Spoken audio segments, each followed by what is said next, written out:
Hello everyone, welcome to my channel Madhu cooking and blogging চ্যানেলের আরেকটি new blog অনেক অনেক আজ আমাদের এখানে শীতলী মায়ের পূজা, তাই আমি স্নান টান করে এসে পড়েছি। এবার রেডি করব সব কিছু। এই যে ফুল দুবা তুলসী সব রেডি আছে। এবারে এখানে ফল সব এবার দুধ ধুয়ে সব কিছু কেটে রেডি করে নেব।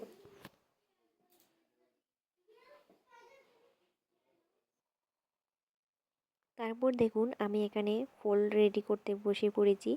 ফল সব কাটাকুটি করে নিচ্ছিলাম।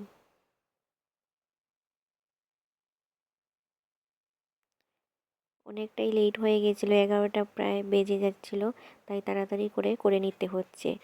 লোকজন আসা শুরু হয়ে গেছে। যদিও আমাদের শীতলী মায়ের মন্দিরটা আমাদের বাড়ির পাশেই, তাই ঝটপট করে তৈরি করে নিচ্ছিলাম সব কিছু। এই যে রেডি করে নিয়েছি। এবার লাস্ট মুহূর্তে দুধটা দিয়ে দিলাম। দুধ, ঘি, মধু সব কিছু আমরা বাড়ি থেকে দিয়ে নিয়ে গেছি। এবার অল্প কিছু রয়ে গেছিলো, দেওয়া হয়নি, ভাবলাম যে সবগুলো দিয়ে দিই। সব কিছু দিয়ে দিচ্ছি। তারপর পুরোপুরি রেডি। এবার আমি রেডি হয়ে যাব।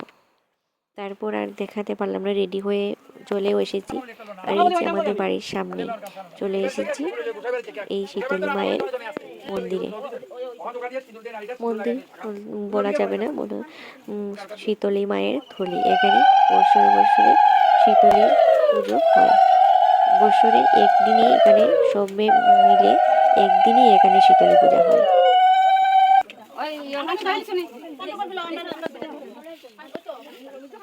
এই বছরে কিন্তু কিছুটা লোকজন কম হয়েছিল অন্য বছরের তুলনায়। অন্য বছর তো আরো অনেক মানুষ হয়ে থাকে। এই যে শীতলী মাকে শাখা পরানো হচ্ছে। আর এখানে আমরা লাইনে দাঁড়িয়ে আছি মাকে স্নান করানোর জন্য।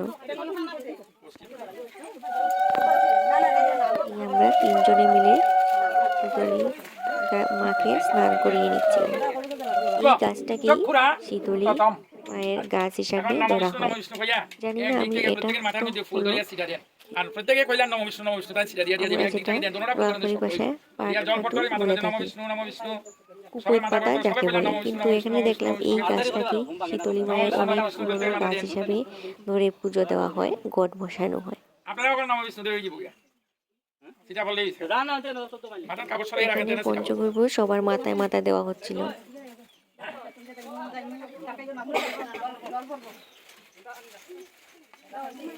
এই নিয়ে আমার 2বার শীতলী পুজো করা।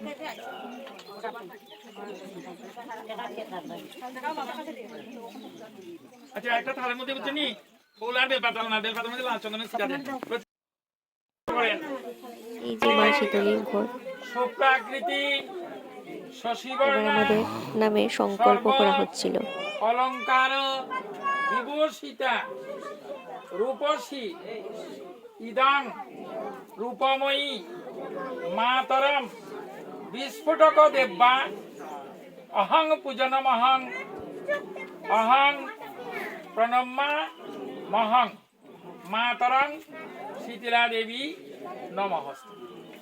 একজনে দুর্নাবাতি লইন, আর একজনে ফুলে আর খইয়া লইন। হরিনাম করতে করতে এদিকে প্রদক্ষিণ করবা, 4বার ঘুরিয়ে আর শঙ্করাদি ধ্বনি করবা। সবাই একে প্রণাম করে নিল। শীতলী মা সবাইকে সন্তানকে রক্ষা করতে পারে। বিশেষত এই শীতলী পূজা সব মারাই সন্তানদের জন্য করে থাকে।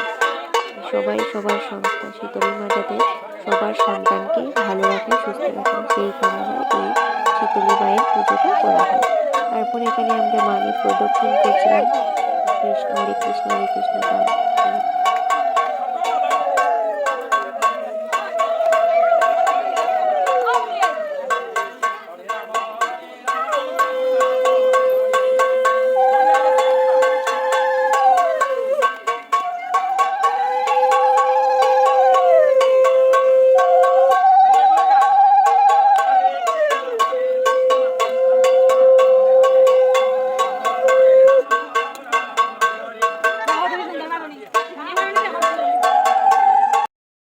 লাগবে পুরো প্রদক্ষিণ করার পর আমরা মোমবাতি ধূপকাঠিটা ধরিয়ে দিলাম। আর এখানে সবগুলো ভোগ, সবার ভোগ নিবেদন করা হয়েছে মায়ের। বাহিন্না মাতরম শিথিলা দেবী অহং ইদং নেওয়া হচ্ছিল অঞ্জলি, আমরা সবাই নিচ্ছিলাম তখন অঞ্জলি। নমঃস্তু। এখন আবার কইবেন দিয়ে না হন ওম নমঃ সর্বরোগ শোক বিনাশায় ধন ধান্য আয়ু যশ শ্রীবৃদ্ধি কাম এষ সচন্দন গন্ধপুষ্প বিল্ল। তো বন্ধুরা, এই যে দেখুন আমাদের বাড়ির সামনে আজ শীতলী পূজা হচ্ছে, এখানে আমরা পুজো দিতে এসেছি। আর এই যে দেখুন আমাদের সংকল্প হয়ে গেছে, পুজো শুরু হয়ে গেছে, তাই সবাই বসে আছে। এটা হলো অনেক দিনের পুরনো শীতলী মায়ের গাছ।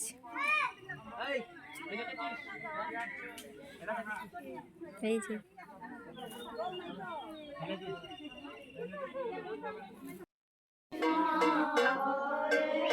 আর চলছিল এখানে কীর্তন, নিবেদন করে সবাই মিলে কীর্তন করছিল।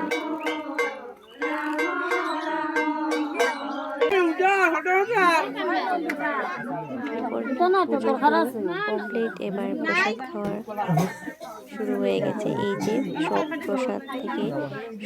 প্রসাদ থেকে অল্প অল্প নিয়ে একটা সার্বজনীন প্রসাদ মিশ্রিত করা হয়। এবার সেই প্রসাদ থেকে সবাইকে দেওয়া হচ্ছে, আমিও নিয়ে নিলাম। এই যে আমরা তিনজন, এই যে আমরা এখন প্রসাদ খাচ্ছি।